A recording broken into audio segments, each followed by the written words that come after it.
Good morning, Jubril. Good morning, Aria. Thanks for having me. Welcome to the program. I just wanted to talk to us about how you think the NNPC have handled the supply of petrol across the country.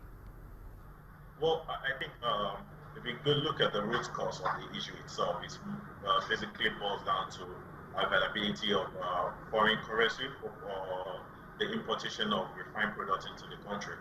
And largely due to the low price of crude oil, the NNPC receipt of foreign currency has significantly reduced, and that has hindered their ability to actually provide foreign exchange for oil marketers as well as fund importation of refined products for the PPPMC as well. So that is majorly what is causing the scarcity that we are currently experiencing.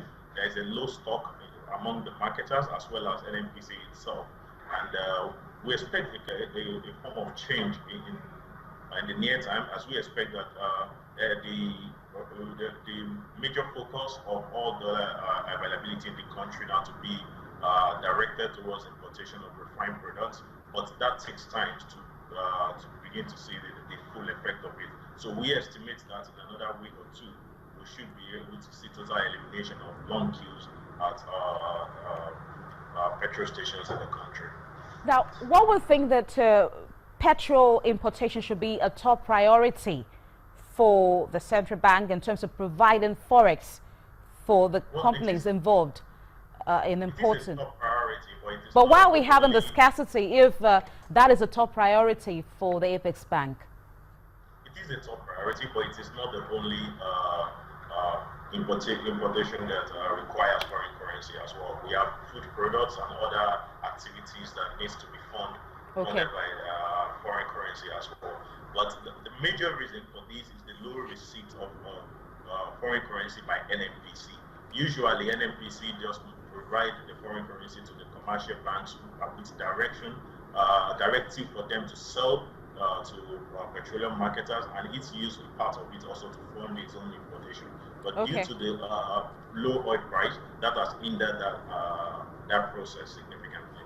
I'd like to talk about earnings that we're expecting from oil stocks quoted on the floor of the Nigerian Stock Exchange. And according to the stockbrokers that we had some conversation with before we came on the show, Mobil, we're having Total, MRS, these companies are expected to post their earnings anytime from now. What's your view in terms of how investors are awaiting these numbers? Well, I think for Total and Mobil, we should be seeing the numbers very soon. And for Mobil, I think Mobil and Total, the third quarter result is probably a good reflection of what we are expecting for the full year 2015. And what we've noticed is that if we look at the operational performances of the companies in this industry, it has not been quite impressive on a year-on-year basis, but we've seen some level of income from other sources like interest on outstanding subsidy that was paid by the government during the fourth quarter of 2015.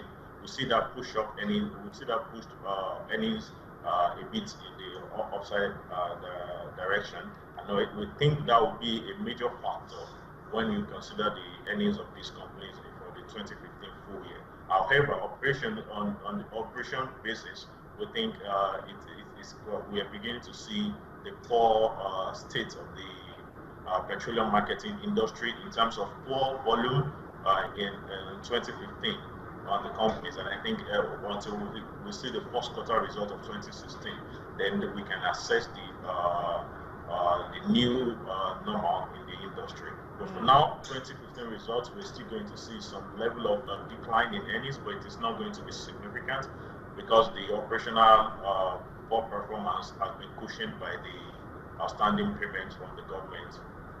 All right, thank you so much for your insights, Jubril Karim, energy research analyst from Ecobank Group.